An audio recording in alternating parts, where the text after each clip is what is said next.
Oke, baik. Kemarin kita sudah membahas mengenai sejarah dan ruang lingkup farmakognosi, ya. Tentunya kita sudah paham betul apa itu farmakognosi, ilmu pengetahuan tentang obat yang merupakan yang berasal dari bahan alam, baik dari tumbuhan, hewan, dan mineral, ya. Nah, tentunya bahan baku yang digunakan yang berasal dari tumbuhan, hewan, dan mineral itu kalau di farmakognosi yang disebut dengan simplicia, ya. Jadi untuk materi kali ini kita bahas mengenai simplicia, ya. Untuk share screen saya sudah kebaca, sudah ada? Sudah ada, Pak. Sudah ada, Pak. Oke, baik ya, kita mulai saja, ya.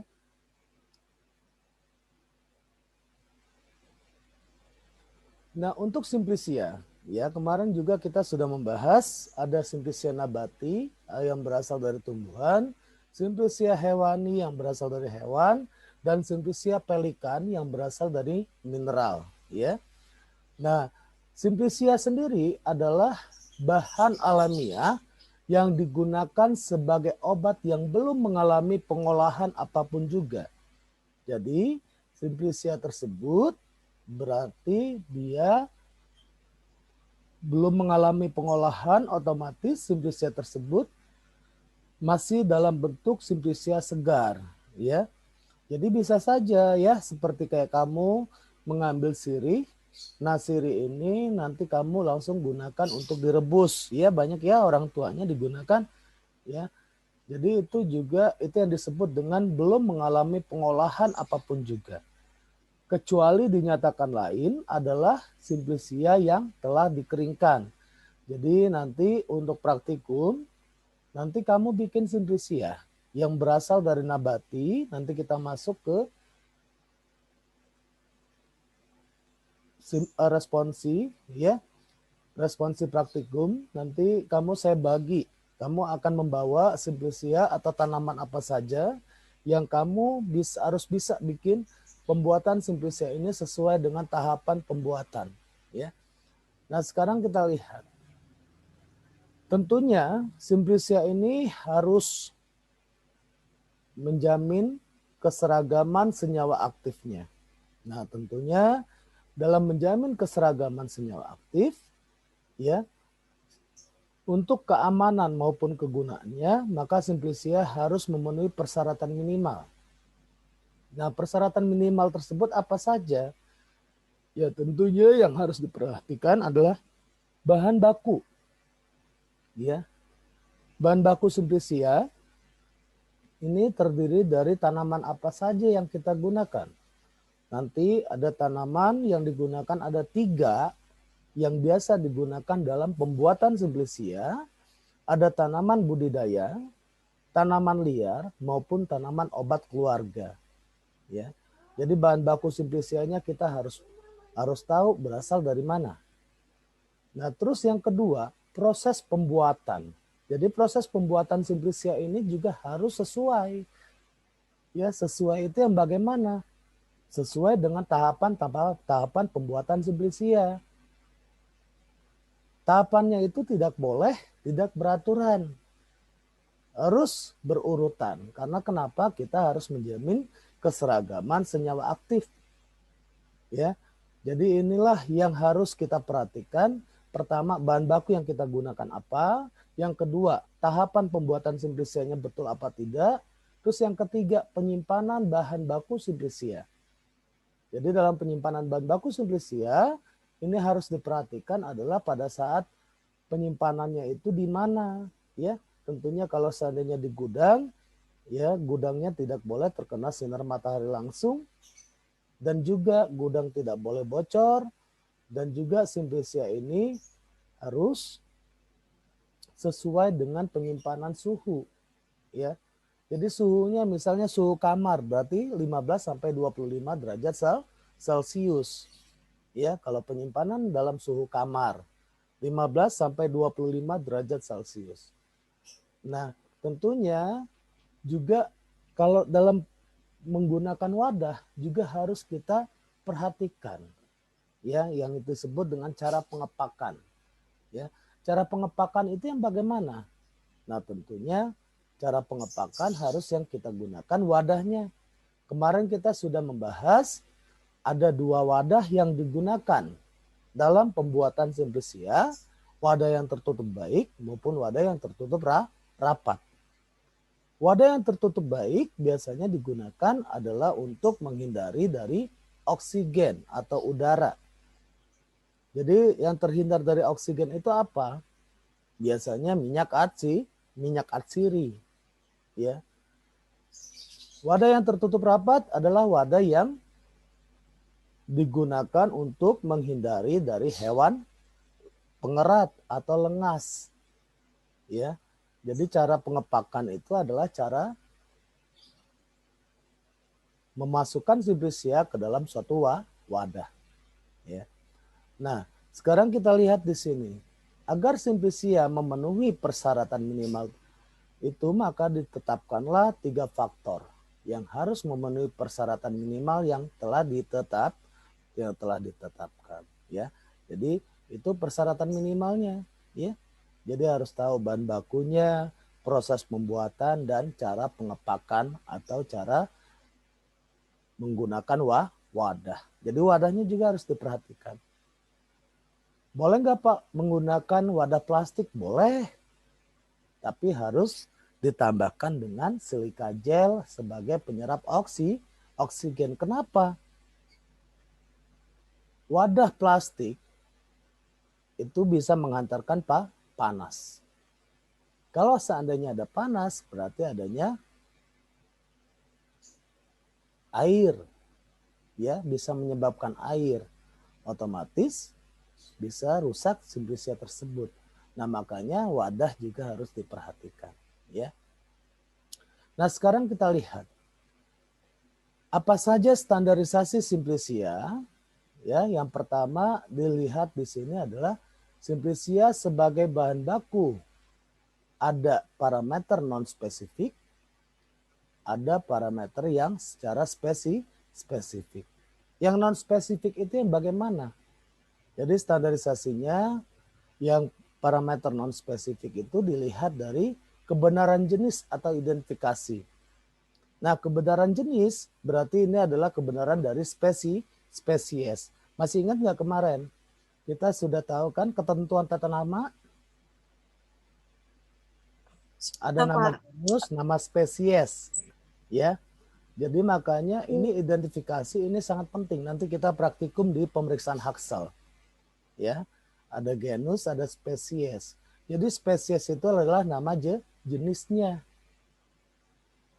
ya. Kalau genus itu apa? Nama keturunannya, ya. Keturunan apa, ya. Nah, selain parameter non spesifik itu dilihat dari jenis dan juga dilihat secara kemurnian. Kemarin juga kita sudah bahas kemurnian. Simplisia itu tidak boleh adanya penambahan bahan kimia obat atau bahan lainnya, betul-betul murni. Yang ketiga adalah penstabilan. Nah, penstabilan ini berdasarkan wadah, penyimpanan maupun distribusi. Tadi juga udah saya bahas, ya. Wadah yang kita gunakan, penyimpanan harus berdasarkan suhu, tidak boleh terpapar sinar matahari langsung. Terus distribusinya juga harus sesuai. Distribusi ini misalnya mengirimkan simplisia menggunakan truk atau menggunakan angkutan, otomatis ini harus kita perhatikan suhunya, ya. Jangan diikat di dalam plastik, otomatis nanti terjadinya perubahan warna. Jadi simplisia itu akan rusak. Nah, dalam distribusinya juga ini harus kita pahami. Terus selanjutnya standarisasi itu harus mengacu kepada kualitas, ya, keamanan, safety, dan efikasi, ya. Yang ketiga, Simplicia itu harus memiliki kandungan kimia yang bisa memiliki efek terhadap respon biologis. Ya. Jadi komposisinya kita harus lihat di sini jenis dan kadar kandungan dari senyawa kimianya. Jadi nanti kamu ya harus bisa membuat simplicia, kandungan kadar atau senyawa kimianya harus masih ada di dalam simplicia tersebut. Ya. Sekarang kita lihat standarisasi yang non-spesifik dan spesifik tersebut terkait oleh faktor lingkungan. Ya. Jadi tentunya yang harus kita perhatikan di dalam parameter spesifik yang pertama adalah kebenaran simplicia. Kebenaran simplicia itu selain dilihat dari jenis, juga dilihat dari mutunya. Ya. Mutunya dilihat secara organoleptik. Organoleptik itu atau makroskopis biasanya dilakukan dengan bentuk, warna, rasa, dan bau. Kalau mikroskopis berarti kita harus menggunakan di sini apa? Menggunakan alat mikroskop untuk melihat sel-sel atau jaringan-jaringan yang ada di dalam simplicia tersebut. Jadi kebenaran simplicia selain diketahui jenisnya juga diketahui dengan uji organoleptis dan mikroskopis. Oke, sekarang kita lanjut. Yang lebih spesifik lagi yang disebut dengan parameter non-spesifik itu apa saja? Uji yang terkait yaitu pertama adanya pencemaran. Nah tentunya pencemaran itu bisa terjadi disebabkan oleh pestisida, jamur, aflatoksin, logam-logam berat, kadar abu, kadar air, kadar minyak atsiri, dan penetapan susut pengeringan. Nah jadi inilah ya. Nanti kita, ini adalah parameter non-spesifik. Jadi nanti kita praktikum penetapan kadar air. Ya. Parameter yang spesifik biasanya dilihat dari kandungan kimianya. Ya. Jadi kandungan kimianya itu dan juga bisa dideteksi dengan menggunakan kromatografi lapis tipis. Ya, atau KLP. Sekarang kita lanjutkan. Tadi 3 persyaratan apa saja. Kita lihat yang bahan baku yang biasa digunakan di dalam simplicia. Yang pertama di sini adalah tanaman liar. Ya. Tanaman liar kita banyak ketahui bahwa banyak tumbuh dengan sendirinya di hutan atau di tempat lain atau tanaman yang sengaja ditanam dengan tujuan lain. Misalnya di sini sebagai tanaman hias, tanaman pagar, dan juga tujuannya bukan tujuan untuk memproduksi simplicia. Apa contohnya tanaman liar yang kamu ketahui yang digunakan untuk obat tradisional? Kamu tahu apa saja tanaman liar? Jadi tanaman itu tumbuh dengan sendirinya, baik di hutan ataupun di pekarangan. Apa contohnya? Ada yang tahu? Yang biasa digunakan untuk tanaman pagar. Banyak. Ada yang tahu, Dea? Alang-alang. Kalau di Hah? sini babadotan. Babadotan, betul. Iya betul tanaman Pak, liar. babadotan. Babadotan. Selain itu apa lagi tanaman liar yang kamu ketahui? Alang-alang, Pak. Alang-alang, betul. Ya, alang-alang digunakan untuk apa biasanya alang-alang? Panas dalam. Panas dalam. Kalau babadotan? Buat luka. Pak. Obat luka bakar ya biasanya digunakan ya. Obat luka bakar dibikin dalam bentuk salep ya. Oke, nah itu tanaman liar ya. Nah sekarang kita masuk ke tanaman budidaya. Tanaman budidaya itu apa? Tanaman yang sengaja ditanam untuk tujuan produksi simplicia. Jadi apa tanaman budidaya? Jadi tanaman budidaya ini berarti dia berasal dari tanaman budidaya itu dari biji, bibit atau benih. Jadi yang diambil adalah bibit unggulnya, ya, dan diketahui juga umurnya, ya, diketahui juga jenisnya atau spesiesnya, untuk tanaman budidaya, dan juga dia dibudidayakan di perkebunan. Ya, tentunya di sini tanaman budidaya ini sangat baik dan sangat bagus digunakan untuk pembuatan obat tradisional. Ada lagi tanaman obat keluarga, ya. Tanaman obat keluarga ini adalah tanaman tumpang sari yang merupakan tanaman yang digunakan biasanya ditanam di pekarangan, ya, di pekarangan sendiri atau banyak ditanam di mana? Di kelurahan, di desa, ya. Nah, ini budidayanya. Ya, kayak kita juga di kampus itu ada di laboratorium. Kamu lihat kan di laboratorium apotek hidup sudah pernah? Sudah pernah ke laboratorium? Ya, ada apotek Pak. hidup. Ya. Nah, apotek hidup itu banyaknya adalah tanaman obat keluarga. Ya. Jadi ini yang paling bagus dari ketiga ini apa? Tentunya yang paling bagus adalah tanaman budidaya. Ya. Kalau tanaman liar itu kurang baik. Kenapa? Ya, karena mutunya tidak tetap. Mutu yang tidak tetap itu yang bagaimana? Yang diketahui. Pertama, kita nggak tahu umur tanamannya. Ya, namanya juga tanaman liar. Umur tanamannya kita tidak tahu, ya. Karena umur tanamannya kita ketahui, maka dia bisa mempengaruhi dari kadar senyawa kimia yang ada di dalam simbiosia tersebut. Nah, tentunya di sini yang harus diperhatikan yang pada saat panennya itu. Ya, nanti kamu harus paham, ya. Umur tanaman pada saat panen pada saat kapan? Zat aktif itu atau kadar senyawa kimia itu paling banyak. Nah, tentunya disinilah, ya, kamu harus perhatikan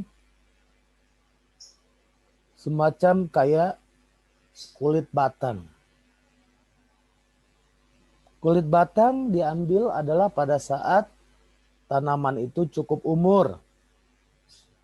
Tanaman itu cukup umur berarti ada jaringan silam, ada jaringan floem, ada kambium. Ya, juga ini harus diperhatikan. Dan umur tanamannya kita harus paham. Ya, kalau tanaman budidaya kita tahu proses dari pembibitan, dari bibit dari nol, ya, sampai pada saat kapan kita panen, ya. Makanya tanaman liar itu tidak bagus digunakan, ya, karena umurnya tidak diketahui, jenisnya juga tidak diketahui, ya. Jenis itu adalah spesies tadi yang saya bilang, ya. Nah, genusnya walaupun nama genus sama, tapi jenis berbeda. Contohnya apa? Genus sama, satu genus yang sama, spesies yang berbeda. Apa contohnya? Tanaman apa? Ayo. Ada yang tahu? Satu genus, satu keturunan, tapi memiliki beberapa jenis. Ada yang tahu nggak? Apa contohnya? Kunyit sama koneng gede sama nggak Pak? Koneng gede apa itu? Kurkumae, Kurkuma apa? rhizoma. Hah? Kurkuma? Kurkuma domestica sama kurkuma Kurkuma rhizoma. Ya, santorica. santoriza, ya. Santoriza. Kunyit sama temulawak, ya. Itu sama-sama kurkuma kan? Ya enggak? Iya Pak, sama. Sama-sama kurkuma kan? Iya Nah, Pak. tentunya di sini karena dia sama-sama kurkuma berarti sama-sama nama genusnya sama, ya. Nah, tentunya tapi nama jenisnya yang berbeda. Selain itu apa lagi yang kamu ketahui? Selain itu,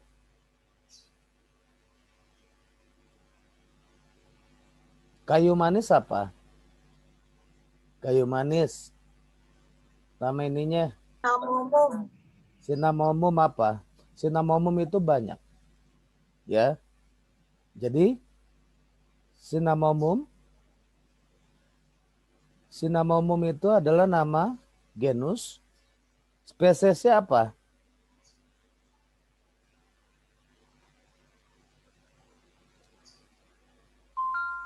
Spesiesnya apa? Verum Cinnamomum cassia, Cinnamomum burmani, ya. Jadi dia nama sama-sama satu genus tapi memiliki jenis yang berbeda, ya. Ada kayu manis Cina, kayu manis Padang, ya. Banyak lagi yang lain, ada 5 sampai 6, ya. Walaupun dia satu keturunan kayu manis, ya. Jadi kita harus paham apa bedanya genus, apa bedanya spesies. Nah, kalau untuk tanaman budidaya otomatis jenisnya atau spesiesnya sudah diketahui, ya. Nah, kenapa kamu lihat misalnya di kebun raya dikasih plat, dikasih nama? Karena nama genus dan spesiesnya sudah diketahui. Sudah ke kebun raya belum? Belum pernah ke kebun raya? Sudah, Pak. Lihat nggak? Lihat nggak? Pelang-pelang. Lihat, Pak. Lihat. Ya. Pak. Itu nama genus, nama spesies, sama nama penemunya. Ya. Oke, selanjutnya tanaman budidaya itu kenapa dia baik digunakan? Karena lingkungan tempat tumbuhnya ini dia betul-betul dirawat atau betul-betul dijaga. Beda sama tanaman liar. Tanaman liar dia tumbuh dengan sendirinya. Ya, karena dia tumbuh dengan sendirinya, otomatis tidak dirawat, ya. Nah, tentunya ini berhubungan sangat erat hubungannya dengan kandungan senyawa kimianya.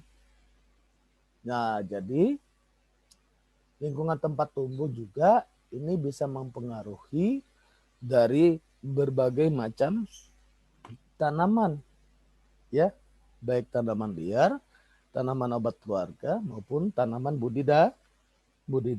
Jadi yang paling baik digunakan adalah tanaman budidaya, ya. Sekarang kita lihat di sini bahwa perusahaan obat tradisional yang menggunakan Simplicia yang berasal dari tumbuhan liar, selain mutu berbeda, sering pula menyebabkan harga yang bervariasi. Jadi banyak perusahaan obat tradisional menggunakan tanaman liar. Karena kenapa? Harganya lebih murah. Tapi mutunya atau senyawa kimianya yang kurang baik. Nah, tentunya harus dilakukan pembudidayaan tanaman obat untuk memenuhi kepentingan atau keperluan Simplicia, ya. Jadi tentunya yang harus diperhatikan pertama keseragaman umurnya, lingkungan tempat tumbuhnya, ya, dan juga jenisnya, ya, tentunya supaya apa? Supaya diperoleh mutu Simplicia yang seragam.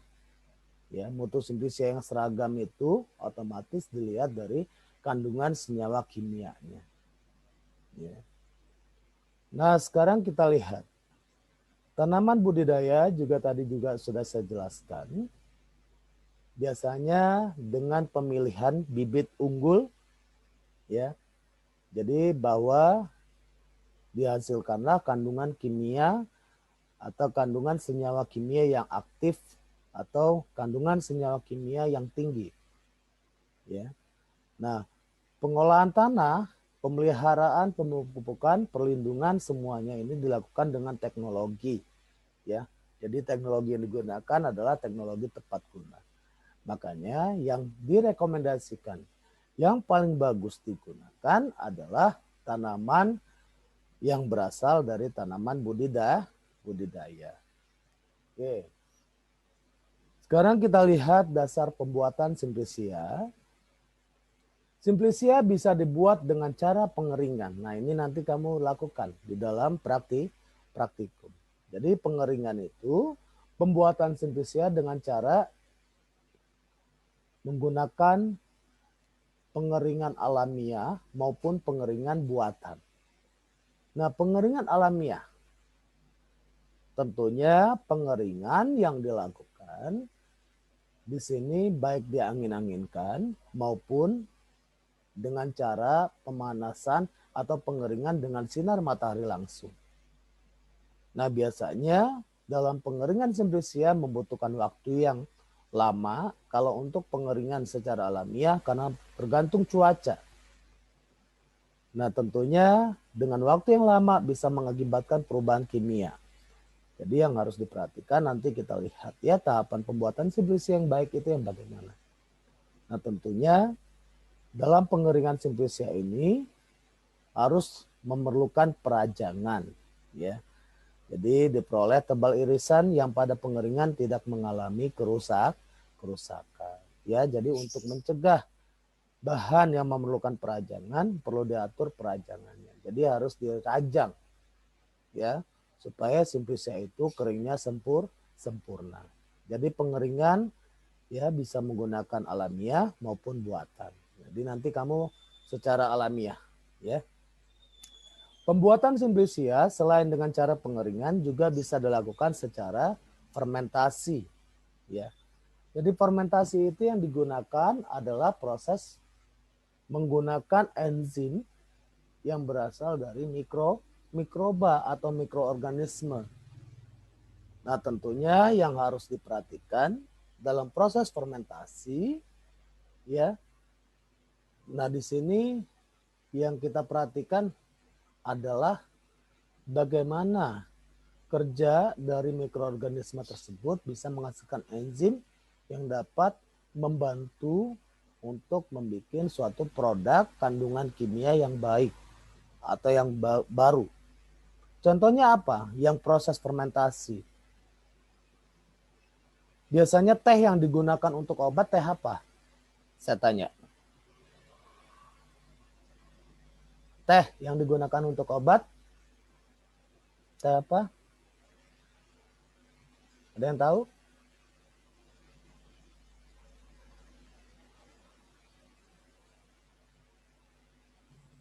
Teh hijau, Pak. Teh hijau, betul. Ya. Teh hijau itu adalah teh yang murni yang digunakan untuk obat. Ya. Kalau yang sudah mengalami fermentasi itu teh hitam, teh tubruk, itu sudah mengalami proses fermentasi. Jadi dia sudah dengan menambahkan peragian ya sehingga berubah warna. Ya. Nah, itu ya bedanya. Contohnya itu adalah teh, ya. Terus simplisia dibuat dengan proses khusus. Nah, tentunya proses khusus ini dengan cara dilakukan pengekstrakan, ya, dilakukan ekstraksi. Nanti di farmakognosi 2 kamu belajar bagaimana cara mengekstraksi atau menyuling membuat suatu ekstrak kental, ya. Nah, tentunya sudah ekstrak kental yang terjadi atau yang dibentuk, nah itu yang bisa digunakan atau dimasukkan ke dalam suatu sediaan. Ya, contoh kita lihat yang sudah dalam bentuk ekstrak apa? Dibuat dengan proses khusus yang termasuk ke dalam golongan obat herbal terstandar. Apa? Tolak angin, tolak angin cair. Ya, tolak angin cair itu adalah ekstrak. Ya. Nah, itu adalah ekstrak. Ya. Jadi dia ekstrak, jadi sudah termasuk ke dalam obat herbal terstandar. Ya. Oke, nah itu dibuat dengan proses khusus, dibikin dalam bentuk sediaan ekstrak. Ya, ekstrak itu adalah sari. Ya. Nah, simplisia yang dibuat dengan memerlukan air. Nah, ini tentunya adalah pati. Pati talak itu adalah amilum. Ya. Jadi air yang digunakan juga harus bebas dari pencemaran, ya baik kuman patogen, logam-logam berat, ya biasanya digunakan pati atau talak ini digunakan air sebagai pelarutnya. Kenapa digunakan air sebagai pelarutnya? Karena untuk bisa, kalau tidak dilarutkan dengan air untuk mengidentifikasi menggunakan tes iodida, melihat amilosa dan amilopektin, otomatis tidak bisa senyawa kimianya kita deteksi. Jadi harus dibikin atau dilarutkan dulu dengan air, ya. Pati atau amilum atau talak itu harus digunakan air, ya. Oke, sampai sini ada yang ditanyakan. Nah, ini Simplicia, ya. Kita harus paham betul, ya, apa saja parameter spesifik dan non spesifik dari Simplicia.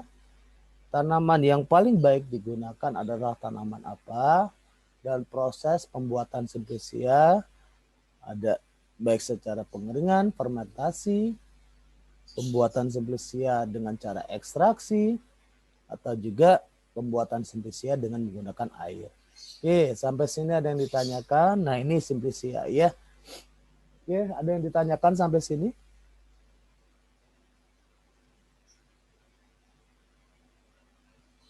Untuk Simplicia, paham?